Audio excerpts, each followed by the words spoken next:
ভাই, আমার সাদা মনে প্রচুর কাদা কাদা প্রশ্ন। কাদা কাদা প্রশ্ন হচ্ছে, স্বপ্ন দেখলে নাকি বাস্তবে সেরে অনেক সময় সত্যি হয়, অনেক সময় প্রায় বলে, সবাই বলে সত্যি হয়। আমি স্বপ্ন দেখেছিলাম রাত্রি 5,000 টাকা পাইছি, অনেক খুশি, স্বপ্ন সত্যি হয়েছে যে 5,000 টাকা পাইছি। ও কি মজা করে চাউমিন, এগরোল, মোগলাই, বিরিয়ানি সব খাচ্ছি দাচ্ছি, বেশ মজা করে চলছি।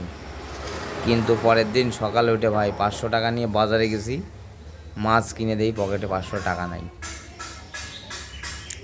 স্বপ্ন সত্যি হয়, আমার 500 টাকার গুদ মারা চলে গেল। এটা কি ভাবা যায়? আমি তো স্বপ্নই দেখলাম, কিন্তু আমার 500 টাকা হারাই গেল ভাই। এ দুঃখ আমি কারে কব?